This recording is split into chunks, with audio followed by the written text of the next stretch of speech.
Pre तो फिर भी एक बार को अगर आप रट के जाएंगे तो हो जाएंगी चीज़ें, लेकिन मेंस के लिए तो आपको हाथ और दिमाग दोनों चलाने पड़ेंगे। खुद से पढ़ना शुरू करेंगे और कोई आपको गाइडलाइंस नहीं देगा, गाइडेंस नहीं देगा, तो आप क्या भटकते रहेंगे, कभी एनसीईआरटी पढ़ लिया, फिर कुछ और पढ़ लिया, फिर कुछ और पढ़ लिया। मेरा क्या था, मैंने ऑनलाइन कोचिंग ली थी क्योंकि मैं घर छोड़ के नहीं जा सकता था।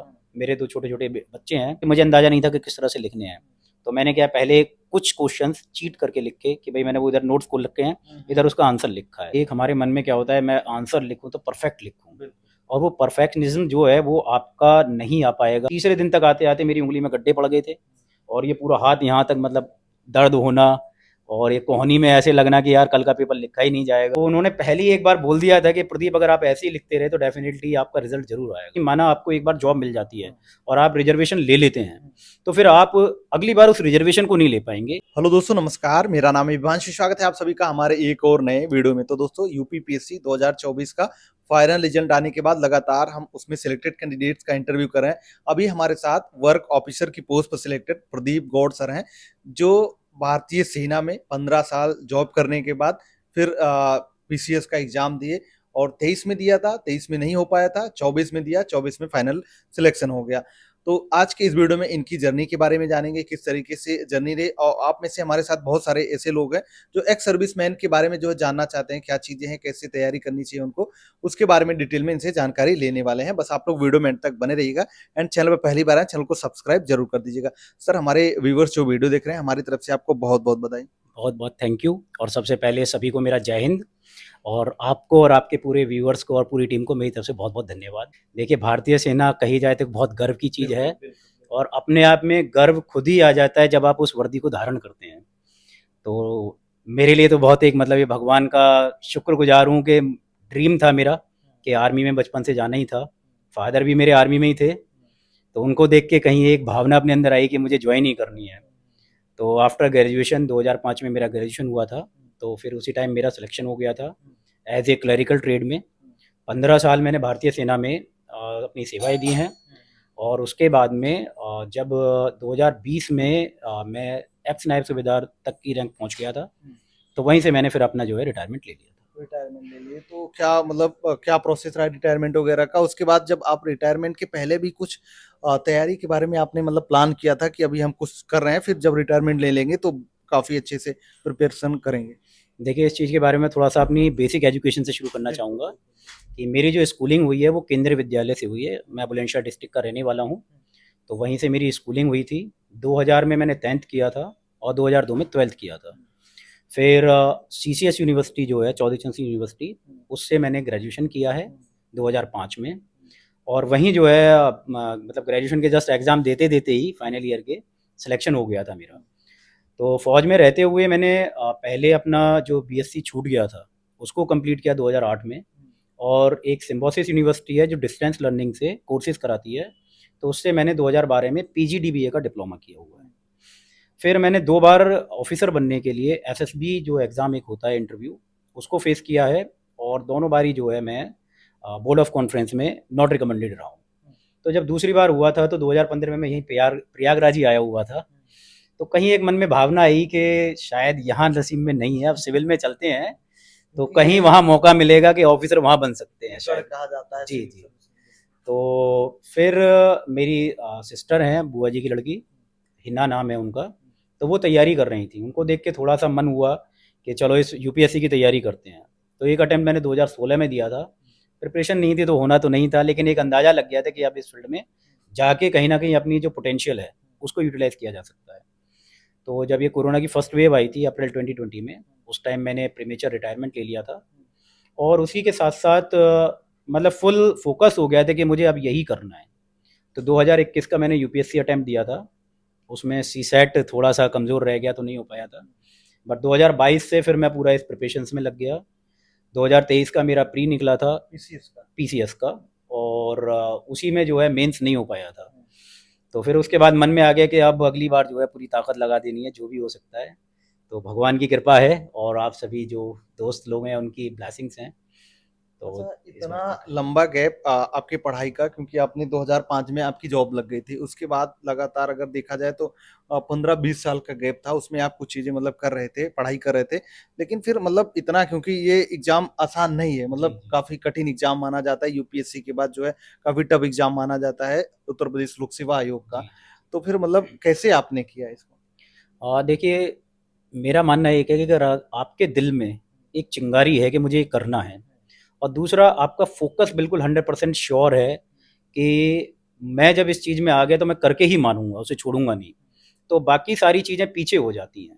फिर आपके सामने जैसे अर्जुन के लिए था कि चिड़िया की आँख ही दिखाई दे रही थी, तो वही चीज़ फिर आपके सामने हर समय घूमती है, और उसी में फिर जब आप एक बार लग जाते हैं तो धीरे-धीरे समय-समय पर आपको आपके दोस्त, आपके जो मतलब माहौल है, उस तरह के लोग आपके साथ जुड़ना शुरू हो जाते हैं, और उसी से धीरे-धीरे जो है चीज़ें बनती चली जाती हैं।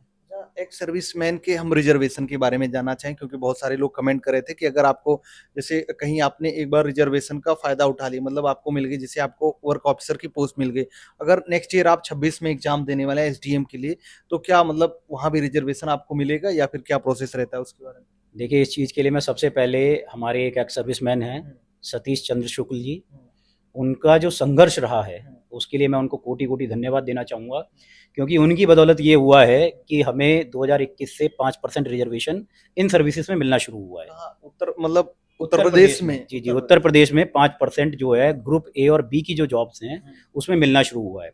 बाकी पहले क्या था, ग्रुप सी और डी की जो जॉब है, उनमें तो मिलता ही था। तो उनका बहुत बड़ा संघर्ष रहा है, जिसकी बदौलत 2021 से योगी आदित्यनाथ जी, मुख्यमंत्री जी ने ये रिजर्वेशन दिया है। अब इसमें क्या होता है कि माना आपको एक बार जॉब मिल जाती है और आप रिजर्वेशन ले लेते हैं, तो फिर आप अगली बार उस रिजर्वेशन को नहीं ले पाएंगे। बाकी जो आपका एज रिलैक्सेशन वगैरह है, जितनी आपने सर्विस की है वो माइनस हो जाएगी, और उस हिसाब से आप एग्ज़ाम को दे कितना सकते हैं। एज रिलैक्सेशन रहता है? और जैसे देखिए, मैं अपना एग्जांपल दूँ तो मैंने 15 साल सर्विस की है, तो जो मेरी एक्चुअल एज है, उसमें से 15 साल जुड़ जाएँगे, और प्लस 3 इयर्स का और ऊपर से रिलैक्सेशन है, तो समहाउ 58 ईयर्स की एज तक मैं ये एग्ज़ाम फाइट कर सकता हूँ। अच्छा, अब बात करते हैं कि जैसे आपने मतलब 2020 में बीआरएस लिया, उसके बाद से आपने तैयारी करना स्टार्ट किया, तो कैसे आपकी स्टार्टिंग कैसे रही? और क्या सोर्स आपका स्टार्टिंग में रहा था? जैसे कई सारे लोग कोचिंग ज्वाइन करते हैं, कई सारे लोग किसी का गाइडेंस मान लीजिए साथ का होता है, उनके गाइडेंस के थ्रू अपनी प्रिपरेशन स्टार्ट करते हैं। देखिए, जब मैंने रिटायरमेंट लिया था तो उस टाइम पर एक्चुअली क्या होता है कि ये एक बहुत बड़ा समुद्र है। आप अगर यूट्यूब देखेंगे या कोई भी चीज़ें भरा देखेंगे पड़ा सोशल है मीडिया, तो वहाँ पे हर कैंडिडेट अपनी-अपनी बता रहा होता है। तो मेरा क्या था, यूपीएससी की जब प्रिपरेशन हो रही थी उस टाइम मैंने अनअकैडमी का जो है चैनल कोर्स है वो ले लिया था। तो उसमें 2-3 बड़े प्रोमिनेंट नेम्स हैं जिनका मैं ज़िक्र करना चाहूँगा। जैसे एक सुदर्शन गुर्जर सर हैं, जो ज्योग्राफ़ी को मैं कहता हूँ कि बहुत सिंपली वे में समझाते हैं, और ऐसा समझाते हैं कि वो होल लाइफ़ याद रह सकता है। सेम मुन्नाल पटेल सर हैं, जो इकोनॉमिक्स के हैं। तो ऐसे जो टीचर्स थे उनके साथ लिंकअप बना, उनके साथ मैंने अपने बेसिक अंडरस्टैंडिंग पूरी की। और जैसे 2023 में जीएस 5 और 6 पेपर्स आए थे, कहीं न कहीं मेरा वो लैकिंग रहा, जिसकी वजह से 2023 में रिज़ल्ट नहीं आ पाया। लेकिन इस बार मैंने क्या किया कि मेंस के लिए एससीएस चैनल है, ज्ञान सर उसके मतलब ओनर हैं, कानपुर वाले, तो उनका मैंने मेंस का पेड कोर्स ले लिया था। तो वो मुझे बहुत कंसाइज़ वे में और एक टॉप सिलेबस से मैचिंग वाले जो टॉपिक्स हैं, वो सारे नोट्स मुझे मिल गए थे। साथ-साथ मेरी एक शुरू से आदत रही कि मैं दैनिक जागरण जो न्यूज़पेपर है, उसको पढ़ता था। तो उसमें जो चीज़ें, जैसे कोई रिपोर्ट आई है, या जैसे आदित्यनाथ जो हमारे माननीय मुख्यमंत्री हैं, उन्होंने कहीं बताया कि 2017 से पहले कंपैरिज़न किया कि ऐसा था, ऐसा था। तो वो वर्डिंग मैंने अपने-अपने नोट्स में जो है इम्प्लीमेंट, मतलब मतलब उनको कोई साथ-साथ डायरी लिखना बना शुरू के किया। आपने रखी थी? नोट्स में ये अपडेट अच्छा, किया मैंने, साइड में जो थोड़ी बहुत जगह होती है उस पर, और जब बार-बार उस चीज़ को रिवाइज़ करते चले गए और साथ-साथ मॉक टेस्ट देते गए, तो वहाँ से फीडबैक मिला। तो मैंने दृष्टि और एससीएस दोनों चैनल्स की मॉक टेस्ट सीरीज़ ले रखी थी। तो समहाउ अगर मैं बोलूँ तो करीब-करीब 16 और 18 मतलब 34 तो मॉक टेस्ट मैंने इनके दिए हैं, बाकी पीवाईक्यू लिख के हैं। तो उससे एक अंदाज़ा हो गया कि भई किस क्वेश्चन में किस तरह का जवाब देना है, कहाँ पर ये फ्लो चार्ट बनाने हैं, कहाँ पर मैपिंग करनी है। तो उन सब का ही मतलब एक वो रहा, और इसमें सबसे बड़ा मैं शुक्रगुज़ार हूँ कि प्रशांत अवस्थी सर हैं, जिन्होंने मतलब कॉपी इवैल्यूएट करने के बाद में फीडबैक इतना अच्छा दिया। तो उन्होंने पहले ही एक बार बोल दिया था कि प्रदीप, अगर आप ऐसे ही लिखते रहे तो डेफ़िनिटली आपका रिज़ल्ट ज़रूर आएगा। तो आई एम ब्लेस्ड कि ये चीज़ें हो गई हैं। अच्छा, यहाँ पर हम एक चीज़ आपसे पूछना चाहेंगे, जैसे बहुत सारे छात्र जो है कन्फ्यूज़ रहते हैं कि कोचिंग करें या फिर जो है सेल्फ स्टडी से अपनी तैयारी को स्टार्ट करें, क्योंकि आपने कोचिंग किया था तो आपको एक आइडिया होगा कि कोचिंग का बेनिफिट क्या होता है। क्योंकि बहुत सारे लोग छात्र जो है देखते हैं टॉपर्स बोल रहे हैं कि मतलब हमने सेल्फ स्टडी से तैयारी की है, तो भी सोचते हैं कि हम भी अगर नहीं करेंगे तो कहीं न कहीं हो जाएगा तैयारी। तो आपके हिसाब से क्या लगता है आज के समय में ज़रूरी है कि नहीं? देखिए, इसमें मैं अपनी बात करूँ तो पहले जब मैंने यूपीएससी की तैयारी की थी, तो एक अनु कुमारी मैम हैं, उनका देख के मैं भी मोटिवेटेड हो गया था कि भई मैं भी बिना कोचिंग की तैयारी करूँगा। और उसमें क्या हुआ था कि शुरू के 10-12 महीने मेरे वेस्टेज हो गए थे। क्योंकि देखिए, जब आप खुद से पढ़ना शुरू करेंगे और कोई आपको गाइडलाइंस नहीं देगा, गाइडेंस नहीं देगा, तो आप क्या भटकते रहेंगे। कभी एनसीईआरटी पढ़ लिया, फिर कुछ और पढ़ लिया, फिर कुछ और पढ़ लिया। तो फिर कहीं न कहीं दिमाग में आया कि या तो आप बहुत ब्रिलियंट स्टूडेंट हो शुरू से ही, कि भई आप कॉन्वेंट स्कूल्स में अच्छे-अच्छे स्कूल में पढ़े हुए हैं, तो आपको आई थिंक अगर आप मैनेज कर सकते हैं तो हो जाएगा। बाकी देखिए, कोचिंग लेना ना लेना होना तो अपना ही सेल्फ डिसीज़न होना चाहिए। और मेरा क्या था, मैंने ऑनलाइन कोचिंग ली थी क्योंकि मैं घर छोड़ के नहीं जा सकता था। मेरे 2 छोटे-छोटे बच्चे हैं और मम्मी-पापा वगैरह सब हैं, तो मुझे ये लगा कि मैं दिल्ली जाऊँ, वहाँ जाके जो है स्टे करूँ, फिर वो बहुत सारी प्रॉब्लम्स आती हैं, कहीं खाने की प्रॉब्लम है, कहीं मतलब वो कपड़े वगैरह की चीज़ों की मैनेज करना है। और उसके साथ-साथ क्या है कि अगर घर में कोई प्रॉब्लम हो गई, तो फिर वो फ़ोकस स्टडी से हट के आपका उन चीज़ों पे चला जाएगा, डेढ़ 2-2 घंटे आप बात कर रहे हैं। तो उन सबको देखते हुए फिर मैंने ये सोचा कि मैं घर बैठ के ऑनलाइन तैयारी करूँ। ऑनलाइन रिसोर्सेज का आपने अच्छा खासा जी, उपयोग जी, किया। हाँ। उन्हीं रिसोर्सेज़ में जैसे अनअकैडमी मैंने बताया, दूसरा इनका एससीएस जो चैनल है, उनके जो नोट्स हैं, बस उन्हीं से मतलब प्रिपरेशन की है। इसमें सबसे बड़ी बात एक है कि आप अपने रिसोर्सेज़ किसी का भी लीजिए, मैं ये नहीं कहूँगा कि जो मैंने किया आप उसको लें, लेकिन उस रिसोर्सेज़ को बहुत बार पढ़िए। जितनी बार आप ज़्यादा रिवाइज़ करेंगे, मॉक टेस्ट्स देंगे, फ़ोकस्ड रहेंगे, डिसिप्लिन फ़ॉलो करेंगे और सबसे बड़ी बात सेल्फ एनालिसिस करना, जिसमें आप ये जान पाएँ कि ये मेरा पॉज़िटिव स्ट्रेंथ है, ये मेरा नेगेटिव स्ट्रेंथ है। तो पॉज़िटिव को और मजबूत करना है, नेगेटिव को इस लेवल पे लेके आना है कि वो आपका मतलब आपको कहीं एग्ज़ाम में नीचे ना ले जाए, उसको एक एवरेज लेवल पे लेके आएँ। तो 100% रिज़ल्ट आपका फिर आ ही सकता मतलब है। अगर कोचिंग कर लेते हैं तो कहीं न कहीं जो इतना भटकाव रहता है कि साल 6 महीने हमारे खराब हो जी, जाते जी। हैं, कहीं भी, क्योंकि हर एक कोचिंग में ज़रूरी नहीं कि आपको सारा चीज़ अच्छा पढ़ाया जाए। कुछ चीज़ें कहीं अच्छी होंगी, कुछ चीज़ें कहीं, लेकिन ये है कि कहीं भी आप एक जगह कर लेंगे, तो चीज़ें जो है कंपाइल करके आपको एक जगह मिल जाएगी, फिर आपका बेस वहाँ तैयार हो देखिए, जाएगा। मैं इसमें आपको एक छोटा-सा एग्ज़ाम्पल देना चाहूँगा कि माना कोई बीमारी हुई है और हम डॉक्टर के पास जा रहे हैं, तो हमें कहीं न कहीं डॉक्टर में विश्वास रखना पड़ेगा कि भई ये जो मेडिसिन दे रहे हैं, ये सारी चीज़ें देखने के बाद ही दे रहे हैं और एक मतलब कुछ टाइम बाद मुझे उस चीज़ का इफ़ेक्ट होना शुरू होता है। कुछ बीमारी ऐसी होती है कि लॉन्ग टाइम तक चलता है आपका ट्रीटमेंट। तो ऐसी कोचिंग में है कि देखिए, हर कोचिंग में कुछ टीचर्स आपको बहुत अच्छे मिलेंगे, कुछ एवरेज मिलेंगे और कुछ बिलो एवरेज भी होंगे। तो आपको क्या अपनी ट्यूनिंग बनानी पड़ेगी। और मैं इस मामले में लकी रहा कि जैसे अनअकैडमी चैनल है, उस पे बहुत सारे टीचर्स हैं। आपको माना किसी एक टीचर के साथ लिंकअप नहीं बन रहा है, तो आप किसी और को क्विट कीजिए, 2-3 दिनों में आपको समझ में आ जाएगा इनका अच्छा है या बेकार है और फिर आप दूसरे को क्विट करके किसी को भी पकड़ सकते हैं। अब जैसे मैं बता रहा हूँ सुदर्शन गुर्जर सर हैं, उनसे पहले मैं 2 टीचर्स और देखे थे, लेकिन मुझे समझ में नहीं आया तो किसी का कमेंट आया था कि सुदर्शन गुर्जर सर जो हैं वो पढ़ाते हैं, आप उन पे जाइए और मैं कहता हूँ फ्री वीडियोज़ हैं उनकी। आप यूट्यूब पे जाएँगे, ज्योग्राफी उन्होंने इतने सिंपल वे में पढ़ाया हुआ है कि पूरा मैपिंग-वैपिंग, आपकी करंट अफेयर्स से लिंकअप करना, वो सारी चीज़ें वो बहुत अच्छे वे में कर रहे हैं। अच्छा, ये तो हो गई आपकी ओवरऑल तैयारी की बात। अगर हम बात करते हैं स्पेशल प्रीलिम्स की, क्योंकि सबसे पहला स्टेज होता है, जी। आपने 2023 में पहली बार दिया था एग्ज़ाम? 2023 का पहला था, हाँ। फिर 24 का था और ये 25 वाला भी प्रीलिम क्लियर हुआ है, तो लगातार 3 प्रीलिम्स हो चुके हाँ, हैं। तो वही चाहते हैं कि प्रीलिम्स के लिए, मतलब स्पेशली प्रीलिम्स के लिए आपकी क्या पढ़ाई रहती है? क्योंकि ओवरऑल तैयारी रहती है, लेकिन प्रीलिम्स के लिए कई सारी चीज़ें ऐड ऑन करनी पड़ती है आपको, तो क्या उसकी तैयारी रही आपकी? देखिए, प्रीलिम्स के लिए क्या है कि आप जब शुरुआत करेंगे, तो आप पूरे सब्जेक्ट को होल पढ़ेंगे। अभी माना जैसे मैं एक एग्ज़ाम्पल लेता हूँ एंशिएंट इंडिया का, तो उसमें क्या है कि जो मेंस है, मेंस में कुछ वैदिक कल्चर और सिर्फ़ ये 2-4 ही पॉइंट हैं। लेकिन प्रीलिम के लिए वो सारी चीज़ें पढ़नी है। तो क्या होगा कि जब आप किसी का भी कोर्स ले रहे हैं, कोई भी बुक पढ़ रहे हैं, तो उस बुक को आप बार-बार पढ़ते जाइए और जो पीवाईक्यूज़ आए हुए हैं, जैसे घटना चक्र है, इन्होंने पूरा कंपाइल करके दिया हुआ है हर चीज़ का। उससे आपको अपना पहले पढ़ने के बाद में ये देखना है कि मेरी समझ में कितनी चीज़ें आई हैं। और जब आप उस चीज़ को लगातार प्रैक्टिस करते जाएँगे, रिवाइज़ करते जाएँगे, तो अब जैसे मैं अपना बोलूँ कि मेरे नोट्स आज की डेट में ऐसे हो गए थे, जो कभी पहले 12 से 1400 पेज थे। मेंस और ये प्रीलिम मिला के पूरे सब्जेक्ट्स के, वो इतने कंसाइज़ हो गए थे 150 पेजों में मैंने वो सारा जैसे फर्रे बनाते हैं ना, बोलते हैं छोटा-छोटा हो गया, तो वो 150 पेज में सारी समरी है। तो 2022 में जब शुरुआत हुई थी और 23 का प्रीलिम आते-आते एक बार एफर्ट लगा था। उसके बाद सिर्फ वही नोट्स पढ़े हैं।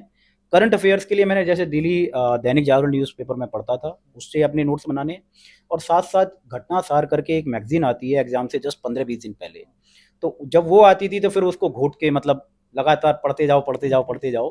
तो 30 में से कहीं ना कहीं 25 क्वेश्चन के आसपास वहाँ से हो जाते थे। तो ये सारी चीज़ें हैं, अगर आप बार बार रिवाइज करेंगे, उनको छोटे छोटे पॉइंट्स बनाएंगे जो फैक्ट्स हैं, और उस चीज़ को मॉक टेस्ट में देखेंगे। जैसे अब मैं एक एग्जांपल और देना चाहूँगा कि मॉक टेस्ट में क्या था, मैंने अपना एक एनालिसिस किया था कि मैं कितना भी अच्छे तरीके से क्वेश्चन अटैम्प्ट करूँ, तो समहाउ 130 से लेके 135 के बीच में ही कर पाता था। कितने टेस्ट दिए थे आपने? और मॉक टेस्ट अगर मैं ऐसे बोलूँ तो करीब करीब जो है 50-60 के आसपास तो दिए सारे होंगे। फुल लेंथ दिए थे या टॉपिक वाइज भी? फुल लेंथ दिए थे मैंने, हाँ। टॉपिक वाइज कुछ नहीं किया था, टॉपिक वाइज में नहीं गया मैं, फुल लेंथ टेस्ट लिया, उसी को करते गए। बाकी पीवाईक्यूज को जो है ज़्यादा से ज़्यादा अपने लेवल पे उनको मतलब एनालिसिस किया था। ईयरली ईयर वाला करते थे या फिर पूरा जो आता है मतलब कई साल का एक जैसे साथ? घटना चक्र है, अच्छा, तो पूर्वावलोकन। वही पूर्वावलोकन ले लिया, और उसी से जो है उनके आंसर छुपा लेता था, और उसको अपने हिसाब से टिक करता गया, अपनी नोटबुक में लिखता गया, अभी पहले का ए है, दूसरे का बी है, फिर बाद में उसको मिलाना कि कितने सही हैं गलत हैं। तो उसमें मुझे एक अंदाज़ा लग गया था कि मेरे 18 से 20 क्वेश्चन 100% गलत होंगे ही होंगे। तो वो एक एवरेज लगा लिया कि मैं 135 तक क्वेश्चन करूँ, 18-20 गलत भी हो तो संभव मेरिट लिस्ट में आ सकते हैं। मतलब नेक्स्ट क्वेश्चन अटेम्प्ट करना जरूरी है। हाँ, हाँ, क्वेश्चन देखिए, आप बहुत से क्वेश्चन ऐसे होते हैं जो आपने कभी नहीं सुने होंगे, तो उनको तो आप बिल्कुल मत टच कीजिए। लेकिन होता क्या है कि जैसे अब मैंने एक स्ट्रैटेजी बनाई हुई थी कि समहाउ 1 घंटे 10 मिनट के आसपास में मैं एक बार पूरा पेपर कर जाता था। माना मुझे ये क्वेश्चन आता है, श्योर हूँ, तुरंत उसका लगा दिया मैंने। फिर बढ़ते गए तो होता क्या है कि कई बार ऐसा लगेगा भी जैसे 25 वाले अटेम्प्ट बताऊँ, शुरू के 10 क्वेश्चन मुझे लगे थे मुझे कुछ नहीं आता है। उसको देख के एक बार लगा यार पेपर कई होगा बार भी नहीं ऐसे सेट होगा। भी होता है, जी, बिल्कुल, बिल्कुल। स्टार्टिंग में बहुत कठिन क्वेश्चन रहते होता फिर है। लास्ट में आसान अच्छा, फिर होते जब धीरे-धीरे पेज पलटते गए तो फिर लगा जब समहाउ मैंने लास्ट में कैलकुलेट किया 1 घंटे के बाद, तो मैं 70 क्वेश्चन के आसपास जो है अटेम्प्ट कर चुका था। फिर उसके बाद दोबारा जब आया, तो बहुत सारी चीज़ें जब माइंड रिलैक्स हो जाता है तो उस चीज़ को लिंक अप करना शुरू कर देता है। तो वो दोबारा में हुआ, फिर तीसरी बार में होता है, ऐसे करते जो अपना एक वो था फाइनल फेज़ 132 के आसपास वो क्वेश्चन्स हो गए थे। अच्छा, ये जो आपने पहले राउंड में आपने क्वेश्चन कर लिए थे, 70 क्वेश्चन कर लिए थे, तब आपने गोला भरना स्टार्ट किया या फिर कैसे आपका गोला भरने का क्या प्रैक्टिस रहता था? मेरी तो देखो प्रैक्टिस यही रही है कि क्वेश्चन आया, मुझे आंसर आता है, तुरंत काला गोला कर देना है। दोबारा के लिए नहीं छोड़ना है, क्योंकि देखो होता है क्या, माना आपने 5 क्वेश्चन किए, उसके बाद आप सोचो मैं यहाँ कर रहा हूँ, और गलती से एक भी अगर ऊपर नीचे हो गया, गलतियां हो जाती है बिल्कुल। क्योंकि वहाँ देखो एग्जाम का प्रेशर रहता है। कई बार क्या होता है, जैसे माना मैं यहाँ पे तो ए लगा रहा हूँ और वहाँ जाके पता लगा बी लग गया, तो 2-3 क्वेश्चन ऐसे भी होते हैं। 3 में लग गया, बिल्कुल, वो बिल्कुल, गलती तो हो वही जाती है। गलती हो जाती है। तो मेरा तो यही रहा है कि यहाँ क्वेश्चन पढ़ा, पहले अपने क्वेश्चन पेपर में टिक किया, वही सेम क्वेश्चन जाके वहाँ पे सीधा काला घेरा कर दिया, मतलब तो वो बाद में चांस ध्यान रहे ही ना नहीं इस चीज़ का कि गलत हो रहा है या सही हो रहा है। ठीक है, तो ये प्रोसीजर अपनाया हुआ था तो मैंने। इसके लिए पहले से आपने प्रैक्टिस कर रखी थी जब मॉक टेस्ट आप लगाते थे? देखिए, मैं एक्चुअली बोलूँ तो एक बड़ा लंबा मेरा कॉम्पिटिटिव एग्ज़ाम्स का फ़ील्ड रहा है, क्योंकि आर्मी में होने के बाद में मैंने बैंकिंग की तैयारी की थी 2008 के आसपास में। तो तब से ही मतलब ये काले घेरे करने की आदत तभी से थी कि क्वेश्चन पढ़ा लगा दूँ। फिर धीरे-धीरे जब मॉक टेस्ट आए, तो मॉक टेस्ट तो मेनली ऑनलाइन होते हैं। तो उसमें ऑनलाइन में क्या है, वो प्रैक्टिस करनी कि भाई ये है, इसका तुरंत लगाओ, ख़त्म करो कहानी। फिर जैसे पीवाईक्यू दिए, पीवाईक्यू से मुझे थोड़ा ज़्यादा अंदाज़ा लगा कि भाई मैं यहाँ पे जो कर रहा हूँ वही चीज़ यहाँ आ रही है या नहीं आ रही है। तो उसमें देखा था कि ये वाली जो गलतियाँ होती हैं कि हमने पहले का बी लगाया और यहाँ पे सी लगा रहे हैं, वो गलतियाँ मेरी जो है मॉक टेस्ट में ख़त्म हुई हैं। अच्छा, जब आप जॉब में थे तो कैसे मतलब तैयारी के लिए समय निकालते थे? किस तरीके से वहाँ पर आपकी प्रिपरेशन होती थी? देखिए, फ़ौज में रहते हुए इस एग्ज़ाम के लिए तो तैयारी नहीं हो पाई, मैं सही बताऊँ। मतलब तैयारी तो रिटायरमेंट के बाद ही हुई है। लेकिन हाँ, कुछ चीज़ें जैसे मैं अब बैंकिंग की बताऊँ, तो उस टाइम पे मैं नासिक में पोस्टेड था, तो वहाँ क्या था, ऑफ़िस का एक शेड्यूल था। बाकी आर्मी में 24/7 जॉब होती है। तो वहाँ क्या था कि हमारा एक फ़िक्स टाइम था कि 7 बजे हम ऑफ़िस से छूट जाते थे। उसके बाद आने के बाद में बहुत से लोग तो जैसे वहाँ रिलैक्स होते थे, कोई मोबाइल देख रहा है, टीवी देख रहा है। मेरा क्या होता था कि खाना खाया 8:30 बजे के आस-पास तक, और फिर मैं एक बराबर में रूम था उसमें चला गया, और वहाँ करीबन 1-1 बजे तक पढ़ता था मैं। तो वही था कि बैंकिंग में फिर वो चीज़ें रिफ्लेक्ट हुई। तो सबसे मेन बात है कि जब आपका मोटिव क्लियर हो कि मुझे ये करना है, और उसके पीछे का आपका ऑब्जेक्टिव क्लियर हो कि मुझे क्यों करना है, इसको करने से क्या चीज़ इफ़ेक्ट मेरी लाइफ में आएँगी, मेरे पेरेंट्स के में आएँगी। मैं आपको एक एग्जांपल देना चाहूँगा कि इस बीच में जो ये अभी रिज़ल्ट वाला बड़ा लंबा ड्यूरेशन रहा है, तो मैंने एक स्कूल जॉइन कर लिया था, मॉडर्न पब्लिक स्कूल करके हमारे यहाँ पर है। तो उसमें मैं as a TGT social science teacher और प्लस ड्रिल इंस्ट्रक्टर के रूप में रहा था। तो अभी जब रिजल्ट आया और वहाँ पे जो सम्मान हुआ उसमें मेरे पेरेंट्स गए हुए थे, वाइफ थी, बच्चे थे, तो जो इनके चेहरे पे एक मैंने गर्व वाला पल देखा, खुशी देखी, आंखों में चमक देखी, तो लगा कि हाँ, जो पिछले 6 साल का संघर्ष था वो कहीं ना कहीं आज सफल हुआ है। तो यही चीज़ होती है कि मेरा ऑब्जेक्टिव यही था कि भाई घर वालों को एक बार प्राउड फील कराएं कि भाई बेटे ने इस लेवल पहुंचा है, क्योंकि हमारी जितनी रिश्तेदारियां हैं, इवन अपने आसपास जो मोहल्ले हैं, उनमें दूर दूर तक कोई बंदा ऐसा नहीं है जो इस लेवल पे आके सोच रहा हो, और उसमें भी क्या कि पहले आर्मी में करके आए और फिर इस एज पे आके कर रहे हैं। मतलब एक जगह होने के बाद भी आप इतना एफर्ट लगा रहे थे जी कि जॉब में होने के बाद 7-8 बजे आ रहे हैं, फिर रात में 1-2 बजे तक आप जी पढ़ाई कर रहे हैं। तो वही है कि देखिए, जब आपका मोटिव क्लियर हो तो फिर आपको जो एक बोलते हैं ना कि एक्सक्यूजेस, वो अपने आप धीरे धीरे दाएं बाएं होने शुरू हो जाते हैं। फिर आपको रिसोर्सेज देखनी है। हाँ, एक चीज़ और है, एग्जाम की डिमांड आपको समझना है। अब डिमांड कैसे, जैसे अगर मैं बोलूँ तो ये 4 दिन लगातार मेंस के पेपर हैं और उसमें भी 2 पेपर एक दिन में हैं। तो एक मोटा मोटा लगाया जाए तो आप 4 दिन में करीब 6 चौका 24 घंटे तो आप सिर्फ लिख ही रहे हैं, और बैठने की बात की जाए तो करीब करीब 48 घंटे के आसपास आप बैठ रहे हैं, 32 घंटे के आसपास। तो आपकी सिटिंग पर कैपेसिटी होनी चाहिए कि हम इतनी देर बैठ सकते हैं। पर एग्जाम 4 घंटे, हर पेपर में आपकी एक आपको हाथ लेके आना पड़ेगा कि 3200 से 3500 वर्ड लिख पाएँ आप। कभी कभी 4000 तक भी हो सकते हैं वो। तो ये चीज़ें जब आप लगातार प्रैक्टिस नहीं करेंगे तो एग्ज़ाम की डिमांड को कहीं ना कहीं आप मैच नहीं कर पाएंगे। और देखो, प्री तो फिर भी एक बार को अगर आप रट के जाएंगे तो हो जाएंगी चीज़ें, लेकिन मेंस के लिए तो आपको हाथ और बहुत दिमाग एफर्ट दोनों चलाने पड़ेंगे। तो अब जैसे मैं बताता हूँ कि 2023 में क्या हुआ था कि तीसरे दिन तक आते आते मेरी उंगली में गड्ढे पड़ गए थे, और ये पूरा हाथ यहाँ तक, मतलब दर्द होना, और ये कोहनी में ऐसे लगना कि यार कल का पेपर लिखा ही नहीं जाएगा। तो रात भर मुंह वूह लगा के जैसे तैसे हाथ को किया। लेकिन हाँ, ड्रॉबैक्स रहे कि क्वेश्चंस पूरे कंप्लीट नहीं हो पाए थे, कहीं ना कहीं वो लैकिंग रह गई थी राइटिंग पावर की। इस बार 24 में कि 23 में? 23 में इस बार क्या हुआ था, मैं पहले से ही था कि जैसे प्रीलिम हो गया था, तो शुरुआत करी कि पहले अखबार देखना है। तो अखबार में जो पढ़ा है उसको 10 मिनट 15 मिनट ऐसे बढ़ाते बढ़ाते बढ़ाते 3 घंटे तक लेके गया, कि लगातार 3 घंटे तक लिख रहा हूँ। फिर 2-3 मॉक टेस्ट दिए। तो मॉक टेस्ट मैंने फुल लेंथ लिए थे, तो एक्चुअली बताऊँ, मैंने तो चीट किया था उसमें। देखो, खोलते नहीं है बात, लेकिन मैंने चीटिंग क्या की थी कि जैसे पहला पेपर लिखा तो मैंने अपने नोट्स साइड में रखे हुए थे, और एक बस मुझे 2 चीज़ पता करनी थी कि अगर मैं इसका आंसर ऐसे लिख रहा हूँ तो जो एवेल्यूएटर है वो किस तरह के मार्क्स देगा, और दूसरा अपनी एफिशिएंसी देखनी थी, क्या मैं लगातार 3 घंटे लिख सकता हूँ सेम देख के लिखते थे? देख के। तो उससे क्या है कि मेरे को एक पहले 2-3 मॉक टेस्ट में अंदाजा हो गया कि मैं किस तरह से लिख रहा हूँ और किस तरह के मार्क्स आ रहे हैं। फिर जब वो 2-3 पेपरों के बाद थोड़ा सा एवेल्यूएटर्स का फीडबैक मिल गया तो फिर समझ में आ गया कि अब इस चीज़ को पढ़ना है और ऐसे लिखना है। शुरू के 2-3 के बाद में फिर लगातार प्रैक्टिस हुई, और देखिए मैं इसमें बताना चाहूँगा आपको कि जून तक आते आते, 10th या 12th जून के आसपास आते आते मेरी ऐसी कैपेसिटी बन गई थी कि मैं एक दिन में 3-3 मॉक टेस्ट लिखे हैं लगातार, फुल लेंथ। उसमें एक पीवाईक्यू और जैसे दृष्टि और एससीएस की मॉक टेस्ट ले रखी थी वो। तो देखिए, आपको कहीं ना कहीं अपने आप को उस लेवल पे लाना पड़ेगा। अब रिसोर्सेस आपके हो सकते हैं, आपकी अपनी डिसीजंस हो सकते हैं कैसे आप उन चीज़ों को करेंगे। लगातार आपने घर पे ऐसा ट्राई किया था कि लगातार जैसे वहाँ 4 दिन एग्जाम होता है, जी, तो यहाँ पर भी लगातार 4 दिन एग्जाम दोनों टाइम बैठ के लिखते हैं हम बिल्कुल 3-3 घंटे ट्राई किया था? आप देखिए, 9 घंटे मैं बता रहा हूँ, 3 एग्जाम लिखे मैंने एक दिन में। तो 9 घंटे की कैपेसिटी बनाई थी कि मैं लगातार लिख पाऊँ। उसमें जैसे मैंने पहला पेपर हो गया, आधे घंटे दूसरे वाले के लिए टाइम दिया उसके प्रिंट आउट वगैरह निकालने में, फिर वो दिया, फिर तीसरा पेपर दिया, तो एक शेड्यूल 9 घंटे का सिर्फ लिखने लिखने का ही बनाया।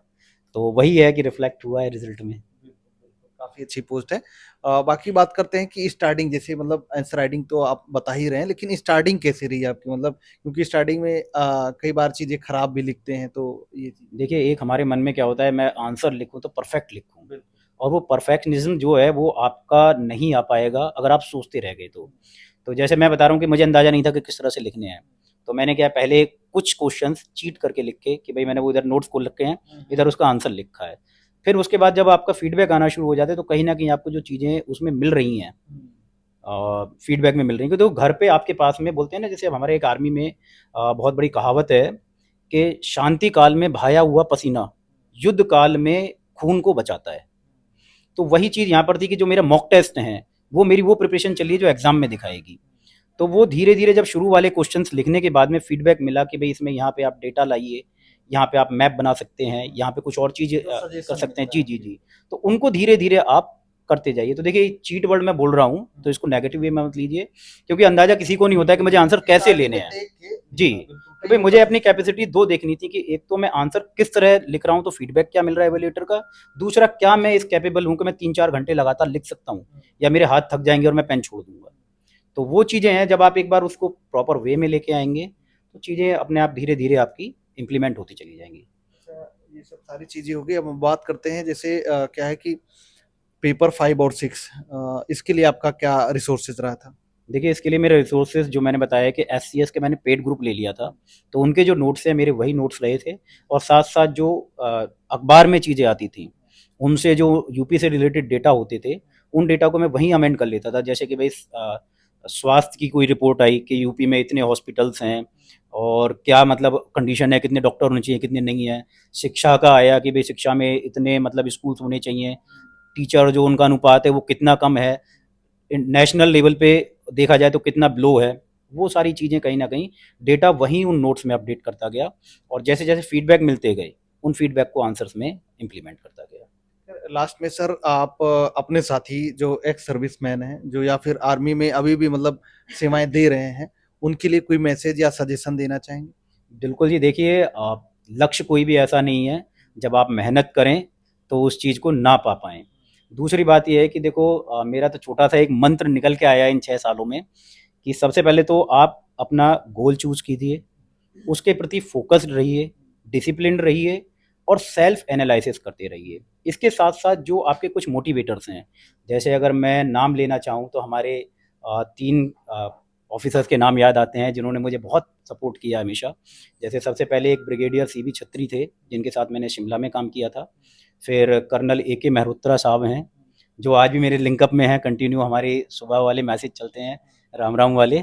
और एक कर्नल एसडी शर्मा साहब हैं, उन्होंने मतलब हमेशा मोटिवेट किया कि प्रदीप तुम मेहनत करोगे, तुम्हारे अंदर पोटेंशियल है, तो you can achieve more than the life. और दूसरा जैसे अभी मेरी वाइफ हैं, बेटर हाफ, इनका बहुत सपोर्ट रहा है हर चीज़ में। मेरा फ्रेंड है नरेश करके, और उसने मतलब काफ़ी जगह मुझे सपोर्ट किया। कभी जैसे टाइम तो मिलता कम था, तो मैं उसको कॉल कर देता, भाई नरेश करंट अफेयर्स की घटना सारा ये ज़रा ला के मुझे प्रोवाइड करा दे घर तक, तो वो आ जाता था उन चीज़ों को लेते हुए। और भी बहुत सारे फ्रेंड्स हैं, अभी नाम याद नहीं आ रहे हैं सबका, लंबा हो जाएगा वीडियो अगर सबके नाम लूँगा मैं। इस इवन आर्मी के बहुत सारे मेरे फ्रेंड्स हैं। तो इन सब का मतलब एक कुल मिला के ऐसा रहा कि मतलब सपोर्टिव रहा एनवायरनमेंट। और मदर फादर की ब्लेसिंग्स मेरे ऊपर हमेशा से रही हैं। फादर हमेशा मतलब मैं इवन एग्ज़ाम देने आया हूँ तो मेरे साथ 4 दिन वही रुके हैं लगातार जब भी एग्ज़ाम देने आया हूँ। और बाकी घर में जैसे इन्होंने, वाइफ़ ने जो है सारी चीज़ें सँभाली हैं, बच्चों से लेके मार्केट का सारा काम। थोड़ा-सा एक ये है कि देखो इसमें मैं ये और कहना चाहूँगा कि आपको जो अपना सोशल कल्चर है और जो सोशल आपके इंटरेक्शंस हैं, डिस्ट्रैक्शंस हैं, चाहे वो फ़ेसबुक हो, चाहे इंस्टाग्राम हो या और भी चीज़ें हों, तो आप उनको एक बार अवॉइड ज़रूर कीजिएगा। क्योंकि इनसे क्या होता है कि माना आप एक बार रील देखने में लग गए, तो कहीं न कहीं आधा पौना घंटा आपका जो है बर्बाद हो जाएगा और आपको पता भी नहीं लगेगा हुआ क्या है। तो ये चीज़ थोड़ा-सा आप अवॉइड कीजिए। अपने लक्ष्य के प्रति समर्पित रहिए, उसके पीछे के मोटिव और जो आपका ऑब्जेक्टिव है, उनको हमेशा ध्यान में रखिएगा कि भई मैं क्यों कर रहा हूँ। तो ये चीज़ें हैं जो आपको पक्का एक ना एक दिन रिज़ल्ट में लेके आएँगी। बाकी ये है कि मेरा एक चीज़ और मानना है कि अभी जैसे हमारे जो प्रधानमंत्री जी हैं श्री नरेंद्र मोदी जी, उनका बहुत बड़ा विज़न है कि हमें इस देश को डेवलप बनाना है 2047 तक। तो इसमें हम सभी लोगों को एक साथ आना पड़ेगा, पूरा जी-जान से मेहनत करनी पड़ेगी। हम जिस भी फ़ील्ड में, देखिए ज़रूरी नहीं है कि हम सरकारी नौकरी में आए तभी हम कुछ कर सकते हैं। करने के लिए बहुत सारी चीज़ें हम छोटे-छोटे लेवल पे कर सकते हैं। भई हम कहीं गाड़ी में जा रहे हैं, ऐसा ना हो कि मैं रोड पे कचरा फेंक दिया, है ना? अगर ये छोटे-छोटे प्रयास हैं, कहीं लाइट जल रही है अगर हम उसको बंद कर पाते हैं, पानी वेस्टेज हो रहा है उसको रोक लें, तो ये भी एक छोटे-छोटे सोशल सर्विसेज़ हैं। इन चीज़ों को इम्प्लीमेंट करें, तो डेफ़िनेटली जो हमारा यूथ है आज का, उसमें बहुत पोटेंशियल है। बस उनको क्या है, एक सही गाइड मिलना चाहिए, जो उनको बता सके कि आपको ये लक्ष्य जाना है, भटकाव खत्म हो जाएँ। तो definitely we can achieve that target कि 2047 तक हम अपने आप को डेवलप कर पाएँ। और एक्स सर्विसमैन जो मेरे भाई हैं, उनके लिए मेरा यही कहना है कि आप मेहनत कीजिए और अपने आप को बस इस चीज़ में रखिए कि मुझे एक लक्ष्य जो है, वही प्राप्त के लिए आपकी पूरे प्रयास हों। Definitely you can achieve anything, कुछ भी बड़ा नहीं है। और इस चीज़ पे एक छोटी-सी अमिताभ बच्चन की कुछ लाइन है उनकी, अमिताभ बच्चन जी की, जो याद आ रही हैं कि जब तक ना सफल हो तुम, जब तक सफल ना हो तुम, नींद चैन को त्यागो तुम। जब तक सफल ना हो तुम, नींद चैन को त्यागो तुम। संघर्षों के मैदानों को यूं ही छोड़कर ना भागो तुम। बिना कुछ किए यूं ही जय जयकार नहीं होती, क्योंकि कोशिश करने वालों की कभी हार नहीं होती। तो यही मेरी अंतिम पंक्तियां हैं और सभी को मेरा जय हिंद। आपका, आपकी पूरी टीम का और आपके सारे व्यूअर्स को मेरा बहुत बहुत ऑल द बेस्ट कि आप इसी तरह फील्ड में लगे रहिए, क्योंकि आप भी बड़ा अच्छा काम कर रहे हैं, लोगों तक जागरूक बना रहे हैं आप। क्योंकि होता क्या है कि देखो, आपको यूट्यूब पे बहुत सारी चीज़ मिल जाएंगी, लेकिन एक वाकई जो कोई बंदा सेलेक्ट हुआ है और उसकी जो संघर्ष की कहानी है या उसकी जो जर्नी रही है, जब तक आप उस चीज़ को अपने से रिलेट करके नहीं समझ पाएंगे तो शायद आप नहीं पहुंच पाएंगे। जैसे भी आप आज मेरा इंटरव्यू ले रहे हैं, तो मैं चाहूँगा कि 2026 का जो रिजल्ट आए उसमें बहुत सारे मेरे जो आर्मी फील्ड के लोग हैं वो लोग इस फील्ड में आएँ, ताकि हम एक वेल डिसिप्लिन, तो हम ऑलरेडी होते ही हैं वहाँ की ट्रेनिंग से, तो यहाँ भी आकर हम उस तरह का एक कल्चर बना पाएँ। तो यही मेरी चीज़ें हैं कि ऑल द बेस्ट सभी को और मेहनत कीजिए, डेफिनेटली आप अपने लक्ष्य को जरूर प्राप्त करेंगे। सर आपका बहुत बहुत धन्यवाद इतना कीमती समय देने के लिए, और भविष्य के लिए आपको बहुत सारी शुभकामनाएं। थैंक यू वेरी मच, और आपको भी मेरा जय हिंद, सभी व्यूअर्स को मेरा जय हिंद। तो दोस्तों आप लोग को वीडियो कैसा लगा, आप लोग एक बार कमेंट करके जरूर बताना। यदि वीडियो अच्छा लगा हो तो वीडियो को लाइक, कमेंट और शेयर जरूर कर दीजिएगा। चलिए फिर मिलते हैं अपने किसी नेक्स्ट वीडियो में, तब तक के लिए जय हिंद, वंदे मातरम।